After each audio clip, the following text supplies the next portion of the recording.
Abertura. Boa noite. Seja muito bem-vindo a este momento especial de paz e tranquilidade. Você escolheu o momento perfeito para relaxar, para deixar de lado todas as preocupações do dia e mergulhar numa história verdadeiramente extraordinária. Respire fundo, sinta seu corpo encontrando a posição mais confortável e permita que sua mente se abra para receber esta narrativa que tem o poder de tocar corações há mais de 1.600 anos. Esta noite, você vai conhecer a história de um dos maiores santos da Igreja Católica, um homem cuja vida foi marcada por uma transformação tão profunda que continua inspirando milhões de pessoas ao redor do mundo. Santo Agostinho de Hipona, um nome que ecoa através dos séculos, carregando consigo uma mensagem poderosa de esperança, conversão e amor divino. Enquanto você se acomoda ainda mais confortavelmente, deixando que cada músculo do seu corpo relaxe suavemente, quero convidar você a se inscrever em nosso canal se ainda não o fez. Aqui, toda semana, trazemos histórias dos santos para embalar seu sono com paz e serenidade. E se esta narrativa tocar seu coração de alguma forma especial, deixe seu like. É um gesto simples que nos ajuda a continuar este trabalho de levar tranquilidade e fé para mais pessoas. A história que você vai ouvir agora não é apenas sobre santidade, é sobre humanidade em sua forma mais crua e real. É sobre um jovem brilhante que buscou a verdade em todos os lugares errados antes de encontrá-la onde menos esperava. É sobre uma mãe que nunca desistiu de orar por seu filho. É sobre como Deus pode transformar até mesmo o coração mais inquieto em um instrumento de sua graça infinita. Feche os olhos, se assim desejar, deixe que minha voz seja como uma brisa suave que conduz você através dos séculos até uma época em que o Império Romano ainda dominava o mundo conhecido, mas já começava a sentir os ventos da mudança. Vamos juntos até o norte da África, onde o sol mediterrâneo banha as antigas cidades com sua luz dourada, onde as oliveiras balançam suavemente ao vento e onde nasceu um menino destinado a se tornar um dos maiores pensadores da cristandade. Prepare seu coração para conhecer Aurélio Agostinho, o homem que um dia escreveria as palavras imortais: "Fizeste-nos para ti, Senhor, e inquieto está nosso coração enquanto não repousa em ti."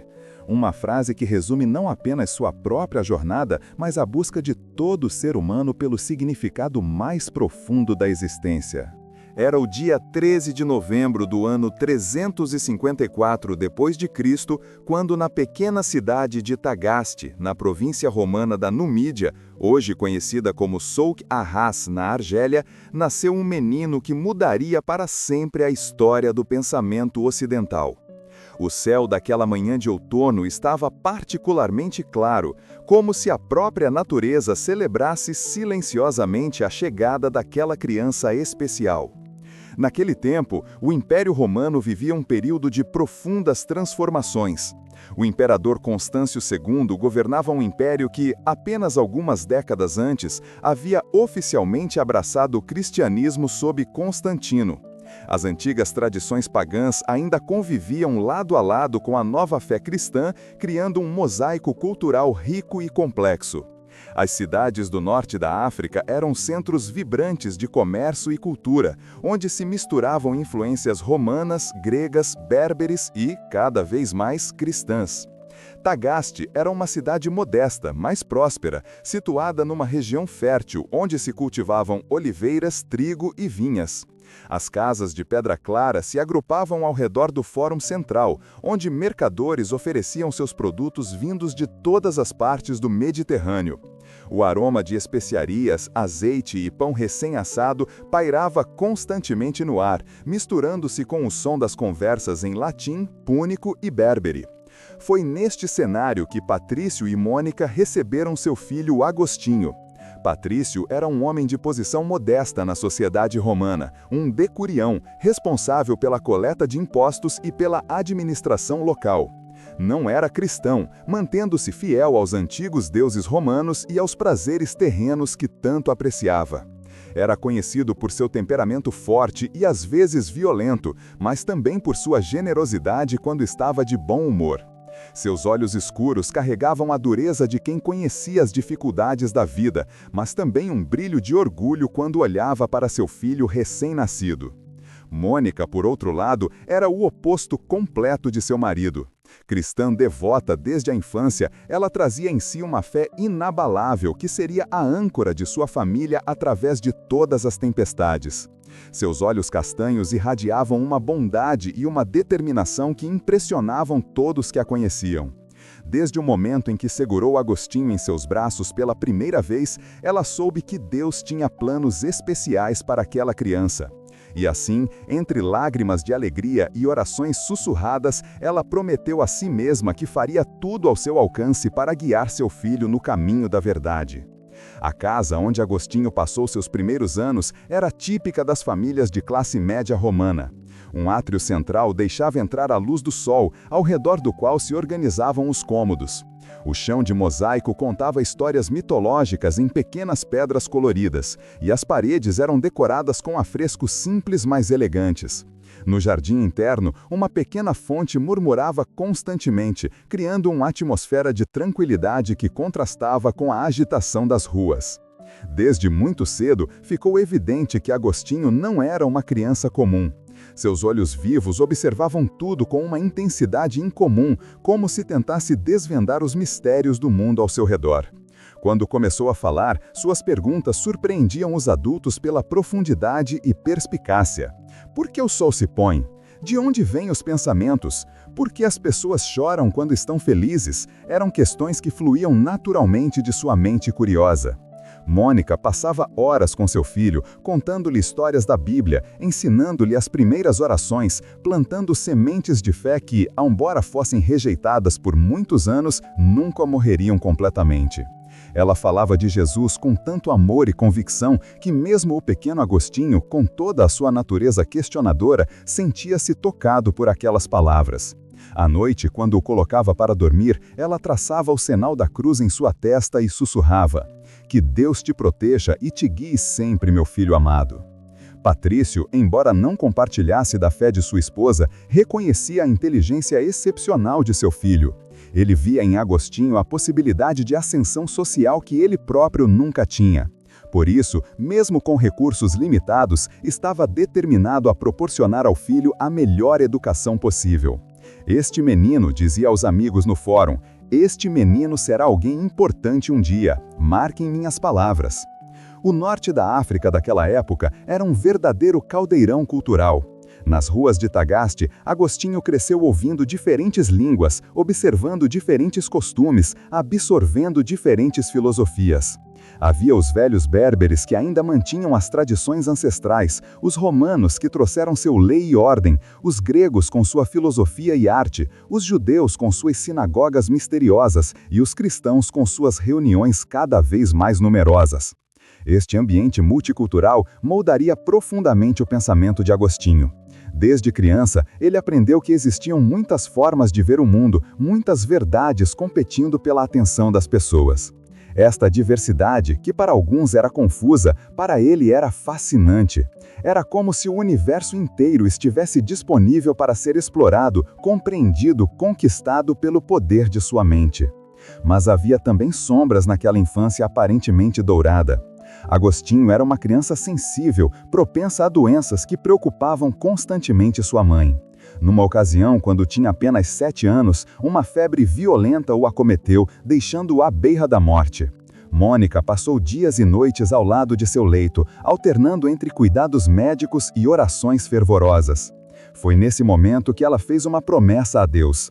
Se seu filho sobrevivesse, ela dedicaria sua vida a conduzi-lo para a vida verdadeira. Capítulo 3 – Chamado e Transformação.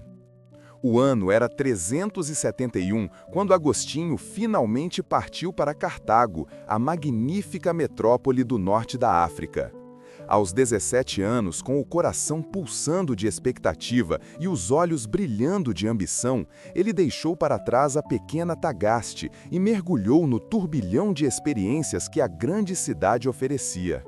Cartago era tudo o que ele havia sonhado e mais, um centro cosmopolita onde se encontravam estudantes de todo o império, onde as ideias fervilhavam como o vinho nos simpósios noturnos, onde cada esquina prometia uma nova descoberta.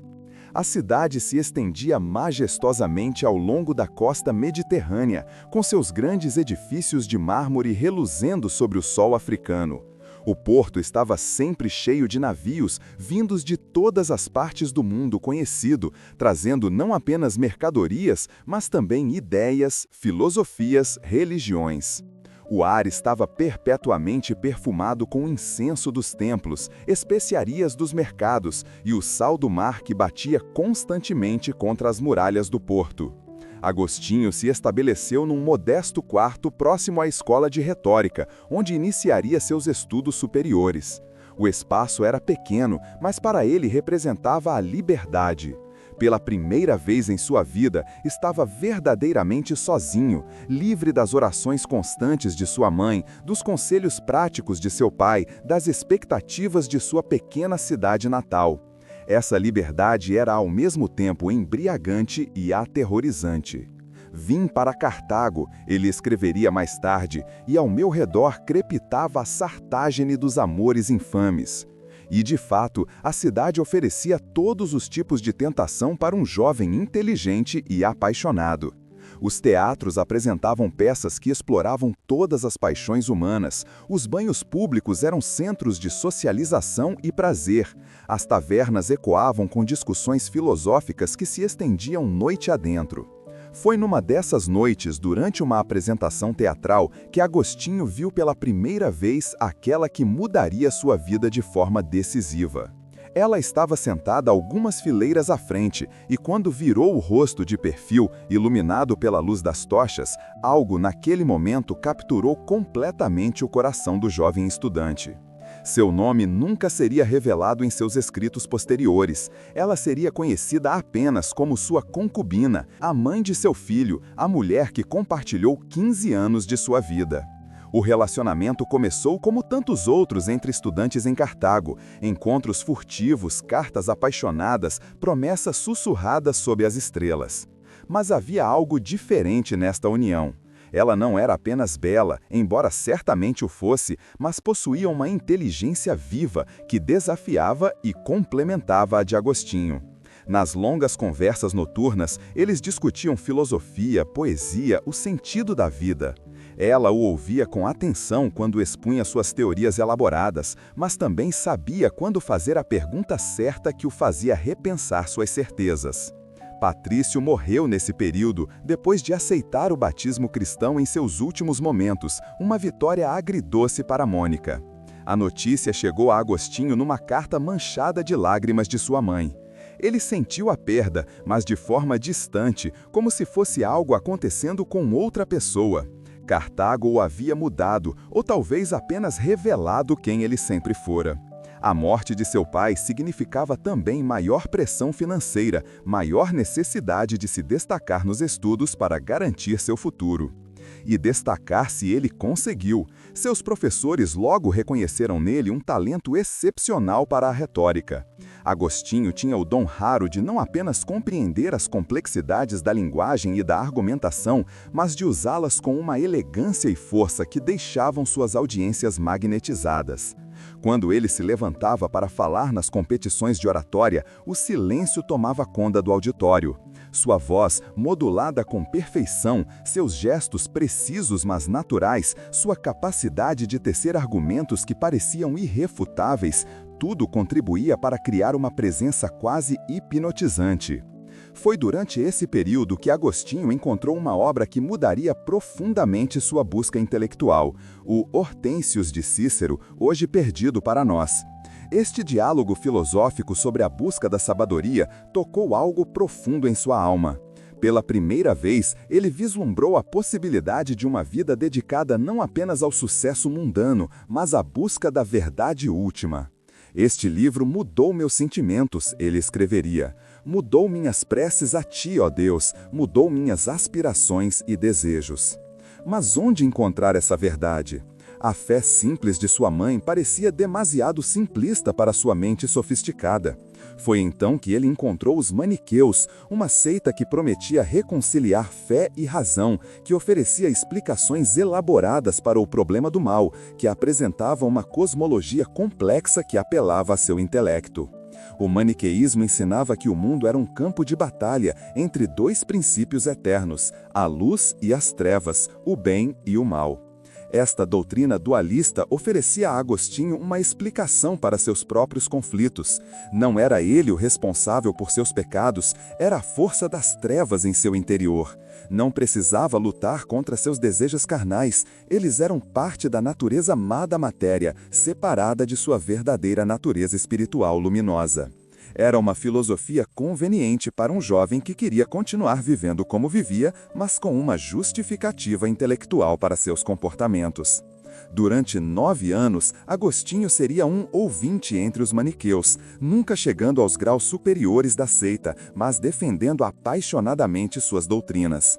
Ele converteu muitos de seus amigos usando sua eloquência para espalhar essas ideias. Mônica, ao saber da adesão de seu filho a esta que ela considerava uma heresia perigosa, ficou devastada. Ela chegou a expulsá-lo de casa quando ele a visitou, mas logo se arrependeu, depois de um sonho no qual uma figura luminosa lhe disse: "Onde tu estás, ali estará também teu filho." Em 372, nasceu Adeodato, o filho de Agostinho com sua companheira. O nome, que significa dado por Deus, sugere que algo da influência materna ainda ecoava em seu coração. O nascimento do filho trouxe novas responsabilidades e uma alegria esperada. Adeodato herdou a inteligência brilhante do pai e desde cedo demonstrou uma capacidade de raciocínio que encantava Agostinho. Seu talento me inspirava uma espécie de temor, ele escreveria mais tarde sobre o filho. A paternidade, no entanto, não diminuiu a inquietação interior de Agostinho. Se algo, ela a intensificou. Agora ele não era responsável apenas por sua própria busca da verdade, mas também pela formação daquela jovem mente que o observava com admiração e confiança absolutas. Às vezes, quando colocava o pequeno Adeodato para dormir, ele sentia o peso dessa responsabilidade como uma montanha sobre seus ombros. Capítulo 4. Desafios e provações. O sucesso de Agostinho como professor de retórica em Cartago era inegável. Aos 20 e poucos anos, ele já havia estabelecido sua própria escola e atraía estudantes de famílias influentes. Sua fama se espalhava e com ela vinham tanto admiradores quanto invejosos. A vida parecia sorrir para o jovem professor. Tinha uma companheira amorosa, um filho brilhante, uma carreira promissora, um círculo de amigos intelectuais. E, no entanto, a inquietação em seu coração apenas crescia. Os estudantes em Cartago, no entanto, eram conhecidos por sua indisciplina. Eles perturbavam as aulas, recusavam-se a pagar pelos estudos, mudavam de professor sem aviso. Agostinho, com todo o seu talento oratório, lutava para manter a ordem e a dignidade em sua escola. A frustração crescia dia após dia, minando sua paixão pelo ensino.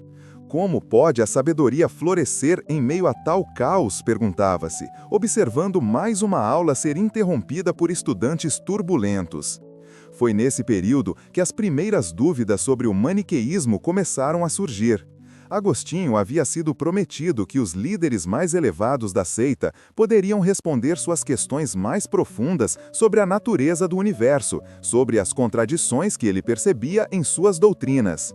Mas quando finalmente conheceu Fausto, o bispo maniqueu mais respeitado, ficou profundamente desapontado. O homem era carismático e eloquente, certamente, mas suas respostas às questões complexas de Agostinho eram superficiais, evasivas, insatisfatórias.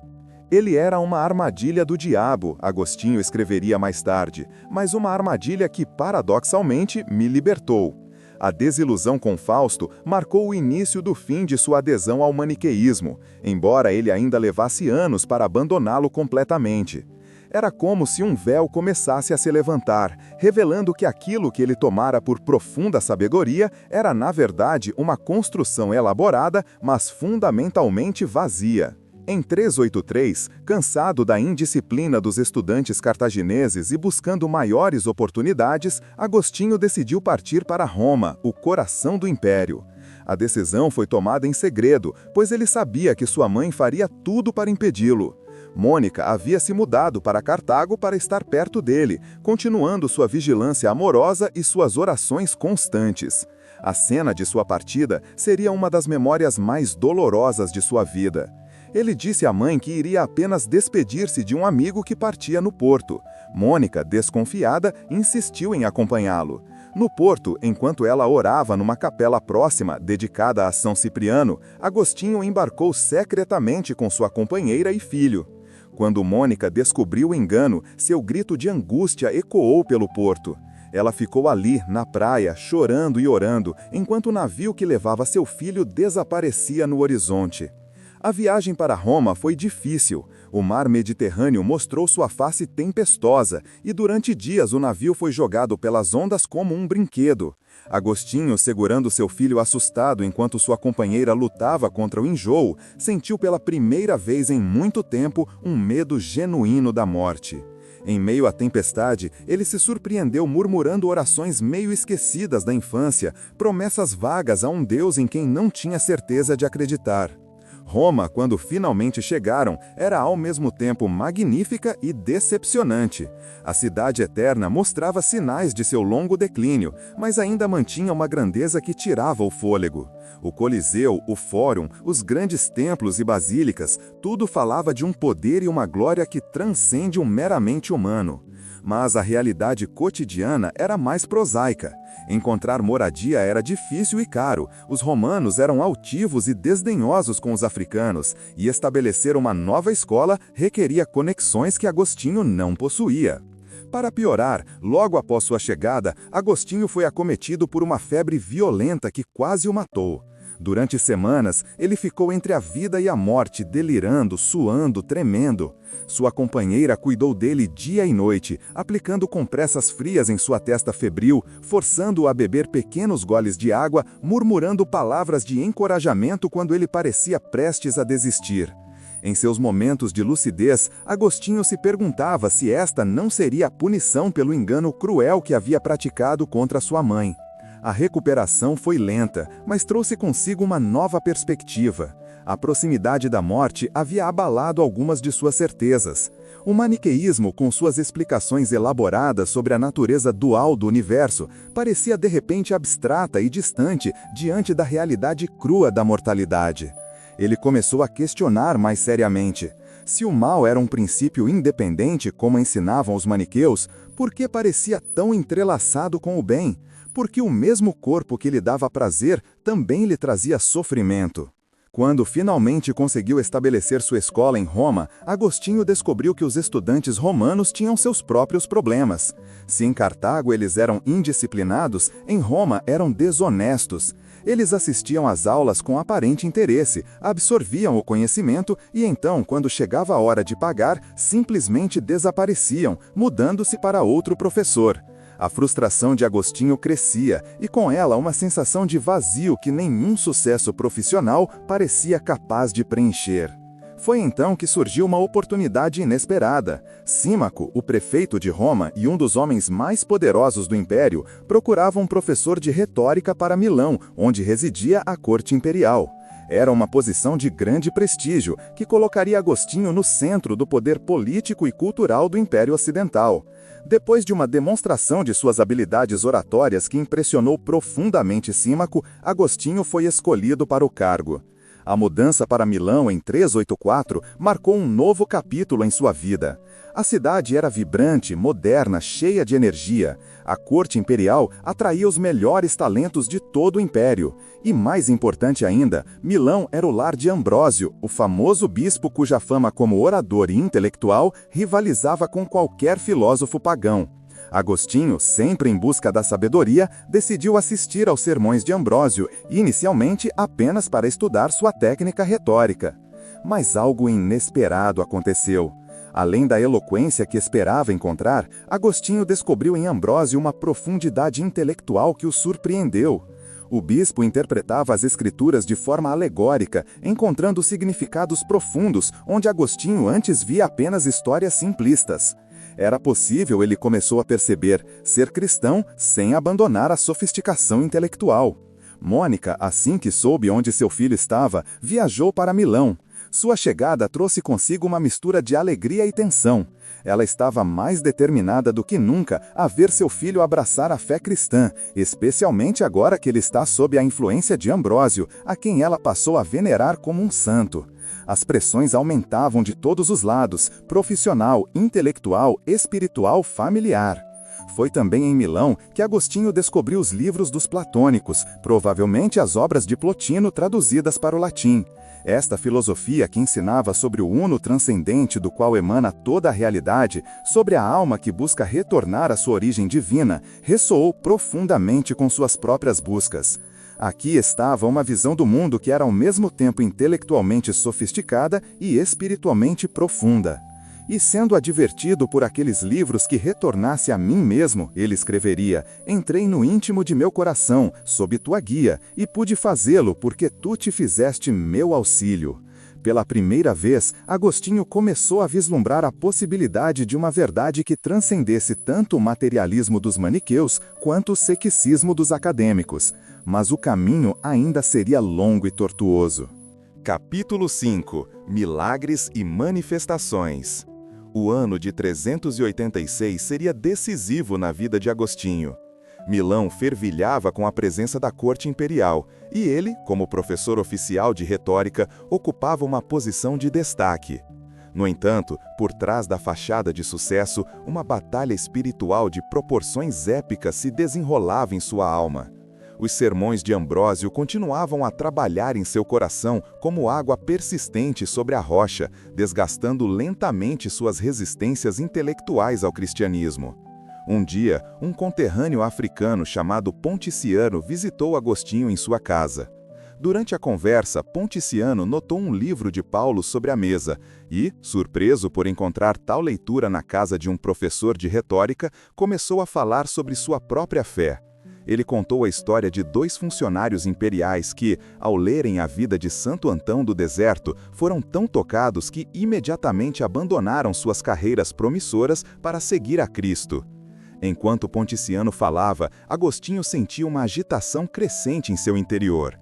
Era como se um espelho estivesse sendo colocado diante dele, mostrando-lhe com clareza cruel a divisão em sua alma. Aqueles homens simples haviam encontrado coragem para abandonar tudo pela verdade, enquanto ele, com toda a sua erudição e busca filosófica, continuava acorrentado a seus hábitos e desejos. Quando Ponticiano partiu, Agostinho estava em tormentos. "Que é isto que ouvimos?" exclamou para seu amigo Alípio, que o acompanhava constantemente. "Os indoutos se levantam e arrebatam o céu, e nós, com toda a nossa ciência, eis-nos aqui chafurdando na carne e no sangue." Uma tempestade interior havia se desencadeado e Agostinho mal conseguia conter as lágrimas que ameaçavam transbordar. Ele correu para o jardim da casa, deixando Alípio perplexo. O pequeno jardim, com sua figueira frondosa e suas flores perfumadas, tinha sido até então um lugar de paz e contemplação. Mas naquele momento tornou-se o cenário de uma das mais dramáticas conversões da história cristã. Agostinho jogou-se ao chão sob a figueira e finalmente permitiu que as lágrimas fluíssem livremente. "Até quando, Senhor?" ele gritava entre soluços. "Até quando? Será para sempre a tua ira? Não te lembres de nossas iniquidades passadas." Ele sentia como se estivesse sendo literalmente rasgado em 2. Uma parte dele ansiava por Deus com cada fibra de seu ser, enquanto outra parte se agarrava desesperadamente aos prazeres e ambições que haviam definido sua vida até então. Foi então que aconteceu o milagre.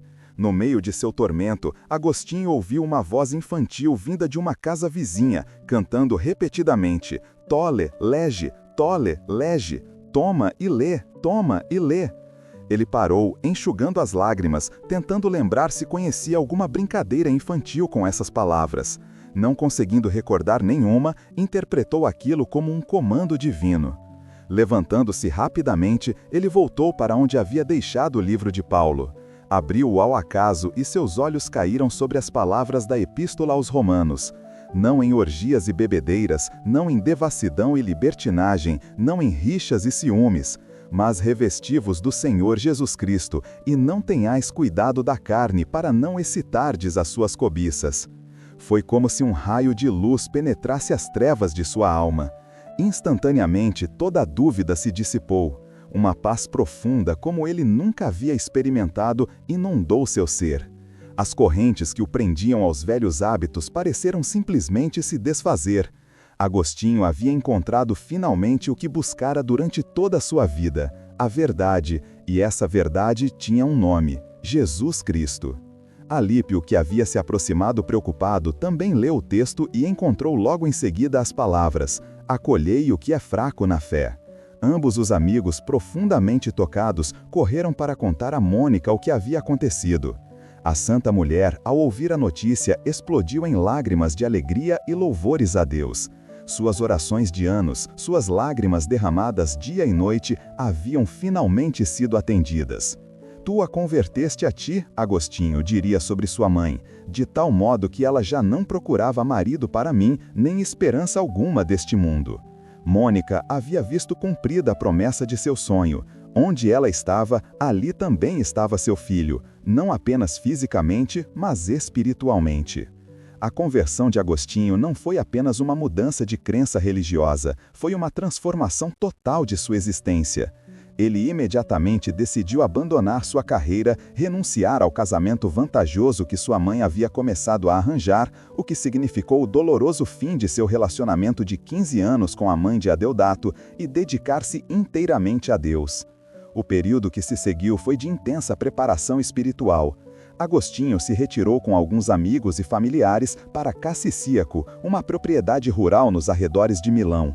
Ali, naquele ambiente de tranquilidade campestre, ele passou meses em oração, estudo e discussões filosóficas, preparando-se para o batismo. Os diálogos filosóficos que escreveu nesse período mostram uma mente brilhante agora iluminada pela fé, explorando questões sobre a felicidade, a ordem divina, a imortalidade da alma. Durante esse retiro, milagres começaram a se manifestar de formas sutis mas profundas. Agostinho descobriu que conseguia orar por horas sem a inquietância que sempre o havia caracterizado. Passagens das Escrituras que antes lhe pareciam obscuras, agora se abriam com clareza cristalina. Mas talvez o maior milagre fosse a transformação de seus desejos. Aquilo que antes o atraía irresistivelmente havia perdido seu poder sobre ele. Adeodato, seu filho, também se converteu, demonstrando uma profundidade espiritual que maravilhava a todos. Com apenas 15 anos, o jovem participava das discussões teológicas com insights que surpreendiam mesmo os mais experientes. Agostinho via nessa precocidade espiritual de seu filho um sinal da graça divina, transformando o que poderia ter sido motivo de vergonha, um filho nascido fora do casamento, em bênção. Na vigília pascal de 387, Agostinho, Adeodato e Alípio foram batizados por Ambrósio na Catedral de Milão. Quando Agostinho emergiu das águas batismais, sentiu-se verdadeiramente renascido. As lágrimas corriam livremente por seu rosto, mas eram lágrimas de uma alegria que transcendia qualquer felicidade terrena que ele havia conhecido. Os hinos que Ambrósio havia introduzido na liturgia o tocavam profundamente e ele cantava com uma voz embargada pela emoção. Capítulo 6. Ensinamentos e sabedoria. Logo após o batismo, Agostinho decidiu retornar à África com sua pequena comitiva. Não havia mais razão para permanecer em Milão. Sua carreira secular estava terminada e ele ansiava por estabelecer uma comunidade monástica em sua terra natal. Durante a viagem de volta, pararam em Óstia, o porto de Roma, esperando por um navio que os levasse através do Mediterrâneo. Foi em Óstia que ocorreu um dos momentos mais místicos e tocantes da vida de Agostinho. Ele e Mônica estavam sozinhos, apoiados numa janela que dava para o jardim interno da casa onde se hospedavam. Conversavam sobre a vida eterna, tentando imaginar como seria a felicidade dos santos no céu. À medida que falavam, suas almas pareceram elevar-se juntas, transcendendo o mundo material, tocando por um breve instante a própria sabedoria divina. E enquanto falávamos e suspirávamos por ela, Agostinho recordaria: tocamo-la ligeiramente com o ímpeto total de nosso coração. Foi uma experiência de união mística que deixou ambos em silêncio reverente. Mônica então disse algo profético: filho, quanto a mim, nada mais me deleita nesta vida. Não sei o que ainda faço aqui. Uma coisa havia pela qual desejava demorar-me um pouco nesta vida: ver-te cristão católico antes de morrer. Deus me concedeu superabundantemente, pois te vejo desprezar a felicidade terrena e servir a Ele. 5 dias depois daquela experiência mística em Óstia, Mônica foi acometida por uma febre súbita. A doença progrediu rapidamente e logo ficou claro que ela estava morrendo. Agostinho e seu irmão Navígio ficaram ao lado do leito de sua mãe, observando impotentes enquanto a vida se esvaía daquela mulher que havia sido o pilar de suas existências. Mônica, mesmo em seu leito de morte, mantinha a serenidade que a havia caracterizado. Quando Navígio expressou tristeza por ela morrer longe de sua terra natal, ela o repreendeu gentilmente. Nada está longe de Deus. Não há perigo de que ele não saiba no fim do mundo de onde me ressuscitar. Suas últimas palavras foram um pedido simples: sepultem este corpo em qualquer lugar, não se preocupem com isso. Só lhes peço uma coisa: que se lembrem de mim no altar do Senhor, onde quer que estejam. A morte de Mônica aos 56 anos deixou Agostinho devastado. Ele, que havia se tornado tão eloquente em sua fé, encontrou-se inicialmente incapaz de chorar, como se a dor fosse grande demais para ser expressa em lágrimas. Foi apenas mais tarde, sozinho, lembrando-se de todas as orações, todos os sacrifícios, todo o amor incondicional de sua mãe, que as lágrimas finalmente fluíram. O retorno à África foi adiado e Agostinho permaneceu em Roma por quase um ano, aprofundando seus estudos teológicos e começando a escrever obras contra os maniqueus, usando seu conhecimento íntimo de suas doutrinas para refutá-las sistematicamente. Sua mente brilhante, agora iluminada pela fé, produzia argumentos de uma clareza e força que impressionavam mesmo seus antigos correligionários. Quando finalmente retornou a Tagaste em 388, Agostinho vendeu as propriedades da família e distribuiu o dinheiro aos pobres, mantendo apenas a casa paterna, que transformou em um mosteiro. Ali, com um pequeno grupo de amigos que compartilhavam seu ideal de vida contemplativa, ele estabeleceu uma comunidade dedicada à oração, ao estudo e ao trabalho manual. A rotina diária era simples, mas profunda. Levantavam-se antes do amanhecer para as orações matinais, passavam o dia alternando entre trabalho manual no jardim, estudo das escrituras e discussões teológicas. As refeições eram frugais, tomadas em silêncio enquanto alguém lia textos espirituais. À noite, reuniam-se para compartilhar insights e resolver questões teológicas complexas.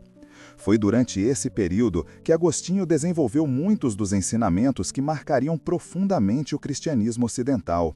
Sua doutrina sobre a graça divina, elaborada em resposta às suas próprias experiências de conversão, enfatizava que a salvação é um dom gratuito de Deus, não algo que possamos conquistar por nossos próprios méritos. Dá o que ordenas, ele orava, e ordena o que quiseres. Sobre o problema do mal, que o havia atormentado durante seus anos maniqueus, Agostinho desenvolveu uma resposta profunda. O mal não é uma substância criada por Deus, mas a ausência ou privação do bem, resultado do mau uso do livre-arbítrio humano. Assim como a escuridão é apenas ausência de luz, o mal é a ausência do bem que deveria estar presente. Sua compreensão do tempo também era revolucionária. O que é o tempo? Ele perguntava. Se ninguém me perguntar, eu sei. Se quiser explicar a quem me pergunta, não sei. Ele concluiu que apenas o presente realmente existe. O passado já não é, o futuro ainda não é. No entanto, em nossa consciência, mantemos o passado através da memória e antecipamos o futuro através da expectativa, criando assim a experiência do tempo. Em 391, durante uma visita à cidade portuária de Hipona, Agostinho foi literalmente forçado a aceitar a ordenação sacerdotal. Ele havia ido à igreja para ouvir o bispo Valério, tomando cuidado de evitar cidades que precisavam de bispos, pois não desejava tal responsabilidade. Mas quando Valério mencionou a necessidade de um presbítero, a congregação reconheceu Agostinho e, num movimento espontâneo, o cercou e o levou até o bispo, clamando por sua ordenação. Agostinho chorou durante toda a cerimônia de ordenação, não de alegria, mas de consciência do peso da responsabilidade que estava assumindo. Ele, que conhecia tão bem suas próprias fraquezas e lutas, agora seria responsável pelas almas de outros. Mas Valério, idoso e sábio, viu em Agostinho o sucessor que Hipona precisava. Como presbítero, Agostinho revolucionou a pregação. Seus sermões eram diferentes de tudo que a congregação havia ouvido antes. Ele não apenas explicava as Escrituras, mas as aplicava diretamente à vida cotidiana de seus ouvintes. Falava sobre como lidar com a raiva, a inveja, a luxúria, os problemas matrimoniais, a educação dos filhos, sempre fundamentando seus conselhos na sabedoria bíblica e em sua própria experiência de transformação. Um de seus ensinamentos mais poderosos era sobre o amor. Ama e faze o que quiseres, ele dizia, explicando que o verdadeiro amor, o amor que vem de Deus, naturalmente nos levará a fazer o bem. Se amamos verdadeiramente, não podemos desejar o mal para o outro. O amor se torna assim não apenas um sentimento, mas o princípio organizador de toda a vida moral. Sobre a oração, Agostinho ensinava que era menos sobre pedir coisas a Deus e mais sobre transformar nosso coração para desejar o que Deus deseja. A oração é o encontro da sede de Deus com a nossa sede, explicava. Deus tem sede de que tenhamos sede dele. Ele incentivava a oração constante, não necessariamente em palavras, mas numa atitude contínua de abertura e receptividade à presença divina. A humildade era outro tema recorrente em seus ensinamentos. Tendo experimentado pessoalmente os perigos do orgulho intelectual, Agostinho advertia constantemente contra a soberba. Queres ser grande? Perguntava. Começa pelo menor. Pensas em construir um edifício de grande altura? Pensa primeiro no fundamento da humildade. Ele também desenvolveu uma teologia profunda sobre a igreja como o corpo de Cristo. A igreja não era perfeita, ele reconhecia, pois era composta de seres humanos falíveis. Mas era através dela que Cristo continuava sua obra no mundo. Fora da igreja não há salvação, ele afirmava, não por exclusivismo sectário, mas porque acreditava que a graça de Cristo operava através da comunidade de fé. Capítulo 7. Últimos anos e legado.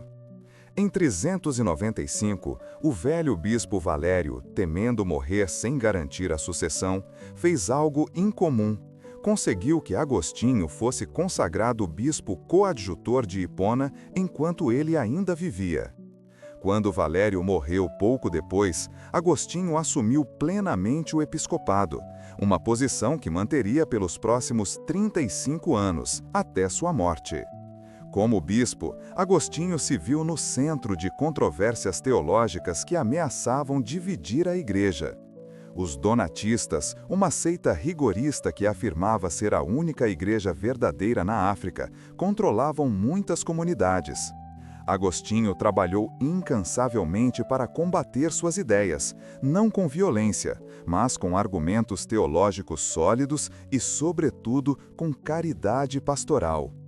Ele organizou debates públicos, escreveu tratados e, principalmente, mostrou através de sua própria vida que a santidade não vinha da perfeição humana, mas da graça divina.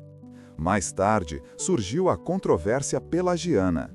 Pelágio, um monge britânico, ensinava que os seres humanos podiam alcançar a salvação através de seus próprios esforços, minimizando o papel da graça divina.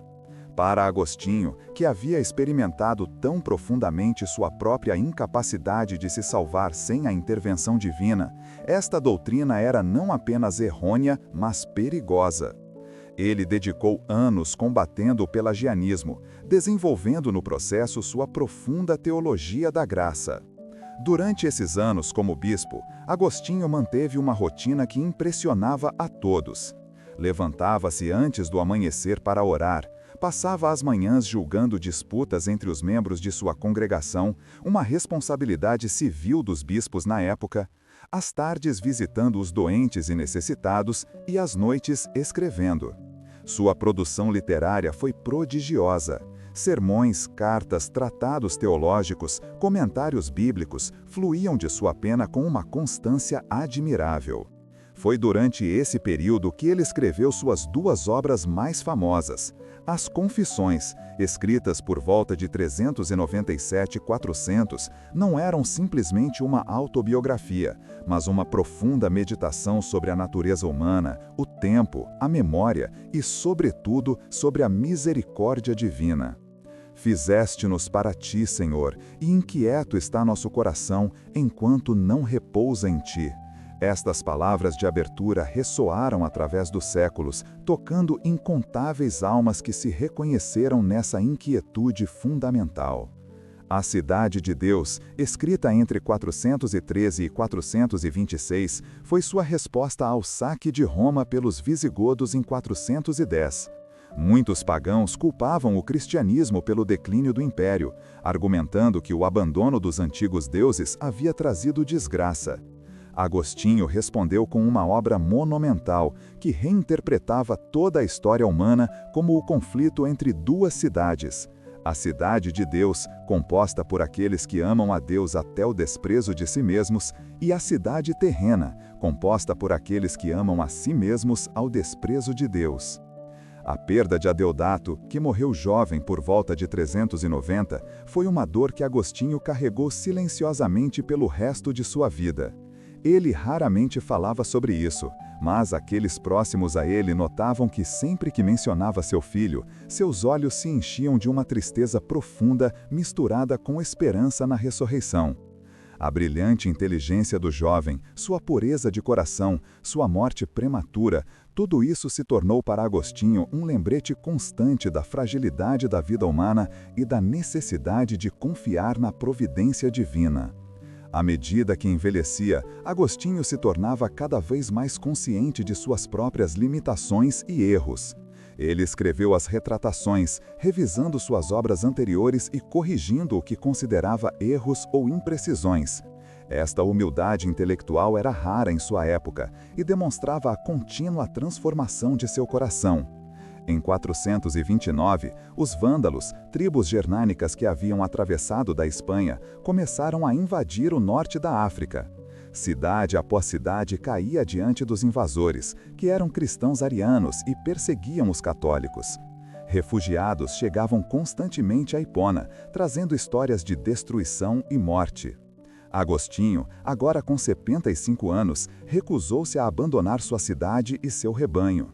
Ele passou seus últimos meses preparando sua diocese para o pior, escondendo os textos sagrados e os vasos litúrgicos, organizando a assistência aos refugiados e, sobretudo, fortalecendo a fé de seu povo, através de sermões que enfatizavam que, independentemente do que acontecesse com a cidade terrena, a cidade de Deus permaneceria para sempre. No terceiro mês do cerco de Hipona, Agostinho foi acometido por uma febre. Ele pediu que colassem nas paredes de seu quarto os salmos penitenciais, que lia constantemente com lágrimas nos olhos.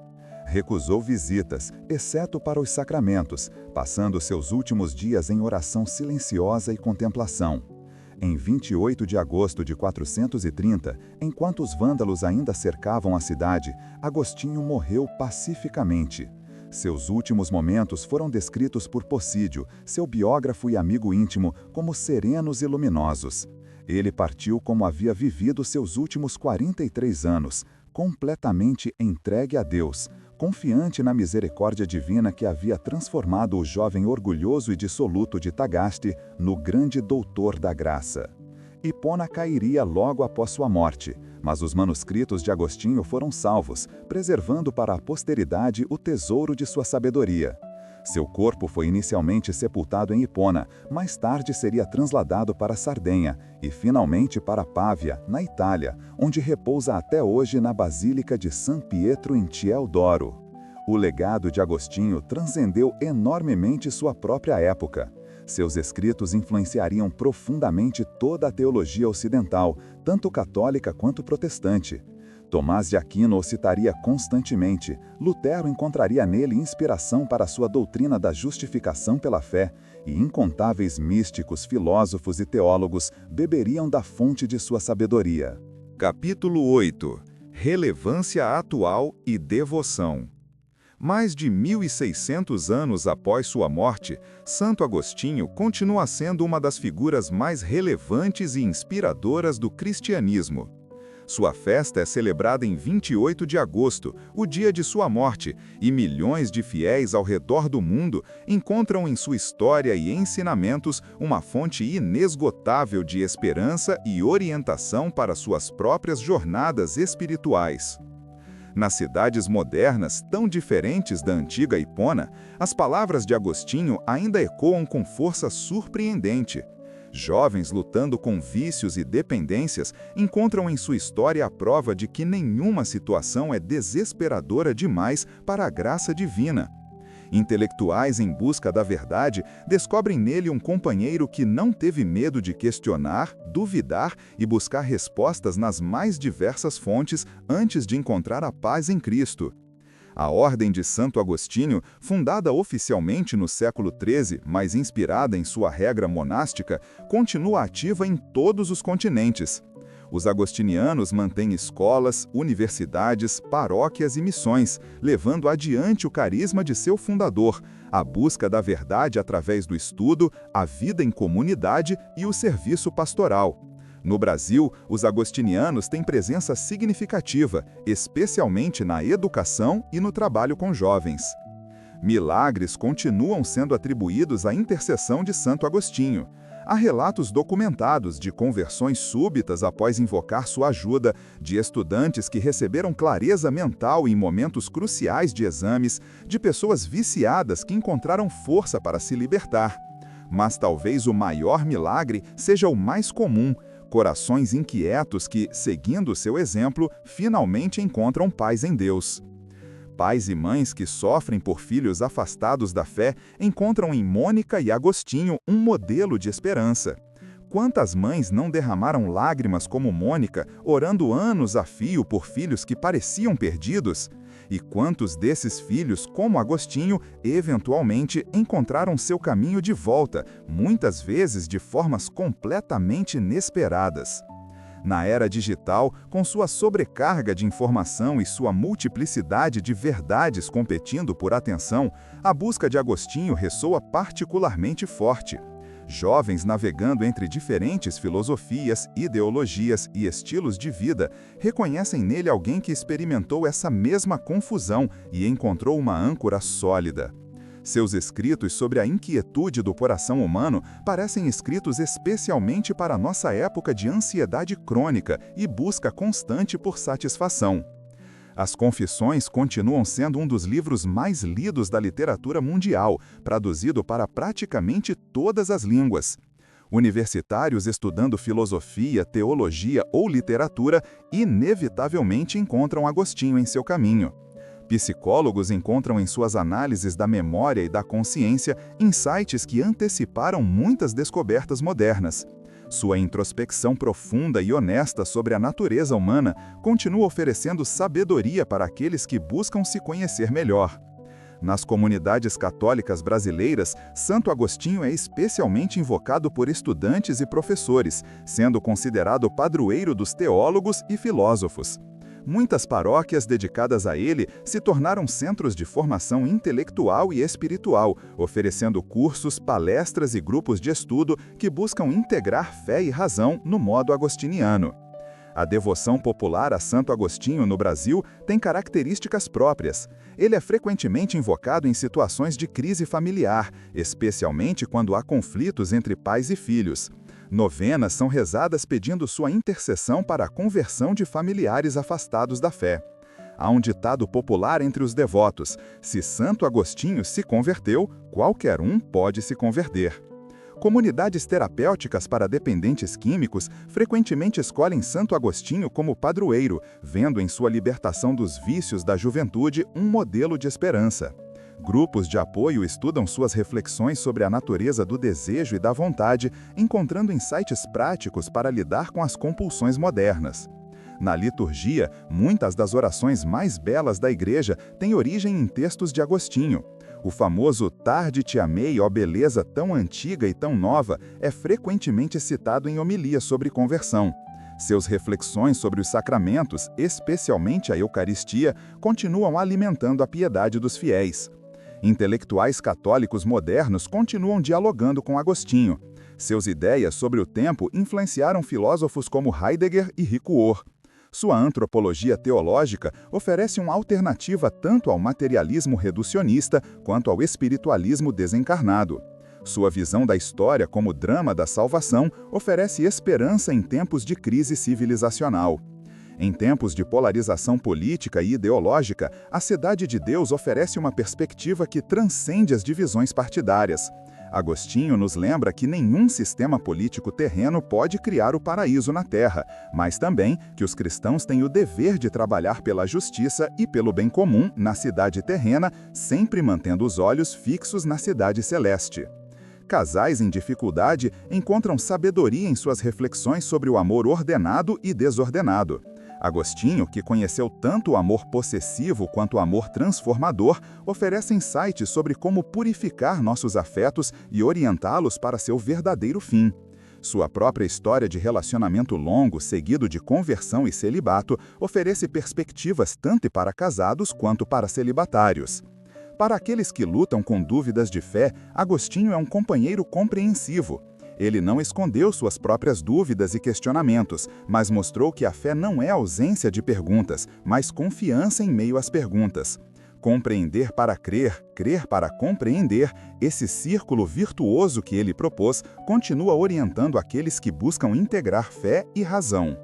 Movimentos de renovação espiritual dentro da Igreja frequentemente se inspiram em Agostinho. Sua ênfase na experiência pessoal de Deus, seu amor pela Escritura, sua vida comunitária, sua paixão pela verdade, todos esses elementos continuam inspirando novas formas de viver o Evangelho no mundo contemporâneo. Capítulo 2 – Infância e primeiros sinais. A recuperação de Agostinho daquela febre grave foi vista por Mônica como um milagre, um sinal claro de que Deus tinha planos especiais para seu filho. E, de fato, assim que recuperou suas forças, o menino demonstrou uma vitalidade e uma sede de conhecimento que surpreendiam a todos. Era como se a proximidade da morte tivesse despertado nele uma urgência de viver, de experimentar, de compreender tudo o que o mundo tinha a oferecer. Aos 9 anos, Agostinho foi enviado para a escola em Madaura, uma cidade próxima conhecida por seu ambiente cultural refinado. A viagem até lá, feita numa carroça simples puxada por mulas, foi sua primeira grande aventura. Ele observava maravilhado a mudança gradual da paisagem, as oliveiras dando lugar a campos de trigo dourado, as montanhas distantes mudando de cor conforme o sol atravessava o céu. Cada detalhe era absorvido por sua mente ávida, cada experiência nova era um tesouro a ser guardado. Em Madaura, Agostinho encontrou um mundo completamente novo. A escola ficava próxima ao fórum, num edifício de pedra clara com um pátio interno onde os estudantes se reuniam. O mestre, um velho gramático chamado Maximus, era conhecido por sua severidade, mas também por sua erudição. Ele introduziu Agostinho aos clássicos latinos e gregos, abrindo-lhe as portas para um universo de conhecimento que o jovem estudante devorou com paixão. Foi ali que Agostinho descobriu Virgílio e chorou copiosamente com a história de Dido abandonada por Enéas. A intensidade de sua reação emocional surpreendeu até mesmo o severo Maximus. Este menino, comentou o mestre com seus colegas, sente as palavras como se fossem experiências próprias. É um dom raro ou uma maldição, dependendo de como for usado. Mas Agostinho também descobriu em si mesmo características menos nobres. Ele era vaidoso de sua inteligência, usando-a frequentemente para humilhar colegas menos dotados. Adorava ser o centro das atenções, o estudante brilhante que todos admiravam e invejavam. Havia nele uma sede de glória, de reconhecimento, que às vezes o levava a comportamentos questionáveis. O episódio das peras roubadas, que ele próprio relataria anos depois com profundo remorso, aconteceu durante esse período. Numa tarde quente de verão, ele e um grupo de amigos invadiram o pomar de um vizinho, não por fome ou necessidade, mas pelo simples prazer de fazer algo proibido. Eles colheram as peras e as jogaram aos porcos, rindo da travessura. Para o Agostinho adulto, este episódio aparentemente trivial se tornaria um símbolo poderoso da natureza humana caída, do mal feito não por ganho, mas pelo prazer perverso do próprio mal. Durante as férias escolares, quando retornava a Tagaste, Agostinho encontrava em sua mãe uma fonte constante de amor e orientação moral. Mônica tentava contrabalançar as influências pagãs que seu filho recebia na escola, mas era uma batalha difícil. O jovem Agostinho estava fascinado demais pela literatura clássica, pela retórica eloquente, pela filosofia dos antigos, para dar ouvidos às simples histórias cristãs que sua mãe lhe contava. "Por que devo acreditar em coisas que não posso provar?", perguntava ele, desafiando a fé materna com a lógica afiada que aprendera na escola. Mônica, sem a educação formal para debater filosoficamente com seu filho, respondia como coração: "Porque algumas verdades, meu filho, só podem ser conhecidas através do amor, não através da razão apenas." Patrício observava essas discussões com uma mistura de orgulho e preocupação. Por um lado, admirava a inteligência de seu filho e sua capacidade de argumentação. Por outro, temia que tanta intelectualidade pudesse afastá-lo das realidades práticas da vida. "Não se vive apenas de palavras bonitas", advertia. "É preciso também saber lidar com o mundo como é, não como gostaríamos que fosse." Foi também durante a adolescência que Agostinho descobriu em si mesmo desejos e paixões que o perturbavam e fascinavam em igual medida. A puberdade trouxe consigo uma tempestade de sensações e emoções que sua mente brilhante não conseguia controlar completamente. Ele se sentia dividido entre o desejo de elevação espiritual que sua mãe lhe havia inculcado e os impulsos carnais que pareciam dominá-lo cada vez mais. Aos 16 anos, uma crise financeira familiar forçou Agostinho a interromper temporariamente seus estudos. Patrício precisava economizar para enviar o filho para Cartago, o grande centro de estudos superiores do norte da África. Durante esse ano de espera em Tagaste, Agostinho viveu o que ele próprio descreveria depois como um período de fermentação dos vícios. Sem a disciplina dos estudos para ocupar sua mente brilhante, ele se entregou aos prazeres da juventude com intensidade preocupante. Mônica observava com crescente angústia a transformação de seu filho. O menino sensível e questionador estava se tornando um jovem arrogante e dissoluto. Ela redobrou suas orações, passando horas ajoelhadas diante do pequeno altar doméstico, implorando a Deus que não abandonasse seu filho. Às vezes, Agostinho a encontrava assim, com o rosto banhado em lágrimas, e sentia uma pontada de culpa que rapidamente sufocava com justificativas intelectuais. "Sua mãe é uma santa", diziam os vizinhos, observando a devoção de Mônica. "Mas santos geram pecadores", sussurravam outros, vendo o comportamento cada vez mais libertino de Agostinho. O jovem ouvia esses comentários com uma mistura de irritação e secreto orgulho. Ele não queria ser santo como sua mãe, mas também não queria ser apenas mais um pecador comum. Havia nele uma ambição desmedida de ser extraordinário, mesmo que fosse extraordinariamente mau. Durante esse período, um sonho recorrente perturbava o sono de Agostinha. Ele se via dividido em dois. Uma parte dele subia em direção a uma luz brilhante e acolhedora, enquanto a outra parte o puxava para baixo para uma escuridão sedutora e envolvente. Ele acordava desse sonho suando e tremendo, com uma sensação de que algo muito importante estava em jogo, algo que ele ainda não conseguia compreender completamente.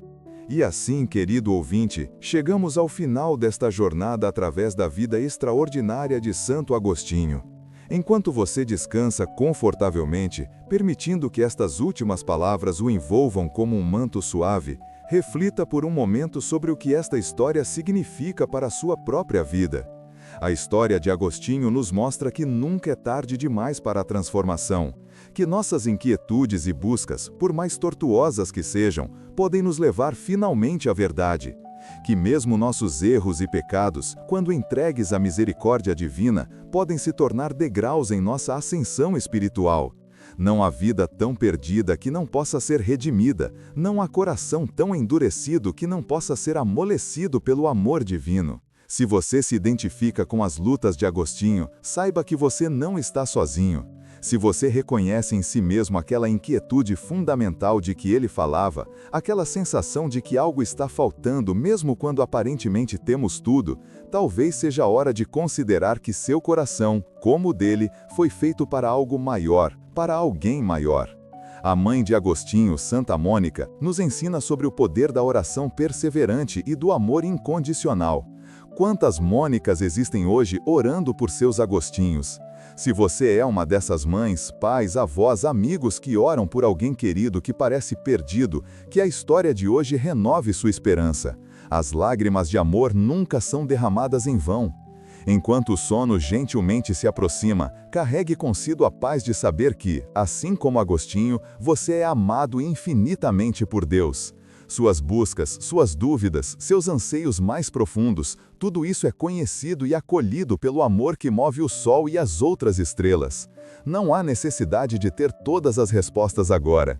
Às vezes, como Agostinho descobriu, é preciso primeiro descansar nos braços do mistério para depois compreendê-lo. Se esta história tocou seu coração de alguma forma especial, considere compartilhá-la com alguém que possa precisar ouvir esta mensagem. E lembre-se de se inscrever em nosso canal para continuar recebendo estas histórias que alimentam a alma e acalmam o espírito. Seu like também nos ajuda a alcançar mais pessoas que buscam paz e inspiração. Que as palavras de Santo Agostinho ecoem suavemente em seu coração enquanto você adormece. Em ti, Senhor, repousa nosso coração. Que todos os seus medos, ansiedades e preocupações se dissolvam como névoa ao sol da manhã. Que a paz que Agostinho encontrou após tantas buscas seja também sua paz nesta noite. Deixe que o exemplo deste grande santo seja como uma luz suave guiando seus sonhos. Talvez você sonhe com jardins tranquilos onde a verdade floresce como rosas perfumadas. Talvez você se veja caminhando por antigas bibliotecas onde a sabedoria repousa em paz.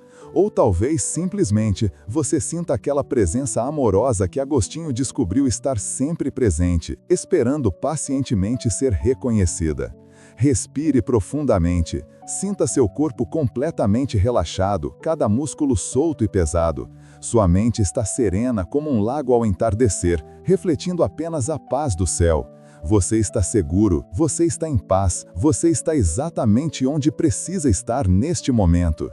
Que Santo Agostinho interceda por você junto a Deus, pedindo que todas as suas inquietudes encontrem descanso, que todas as suas buscas encontrem seu destino, que todo o seu ser encontre aquela paz que o mundo não pode dar nem tirar. Que seus sonhos sejam doces e restauradores e que você acorde renovado, pronto para enfrentar um novo dia com esperança e confiança. E lembre-se sempre, não importa quão longe você possa ter vagado, não importa quantos caminhos errados você possa ter tomado, o caminho de volta para casa está sempre aberto. O amor que transformou Agostinho é o mesmo amor que espera por você, pronto para transformar suas lágrimas em alegria, suas dúvidas em certeza, sua inquietude em paz profunda. Boa noite, durma bem e que Deus abençoe seu descanso com sonhos de luz e esperança. Que a história de Santo Agostinho continue viva em seu coração, lembrando-nos sempre de que, no final, o amor vence, a graça triunfa e todo coração inquieto encontra seu lar. Amém.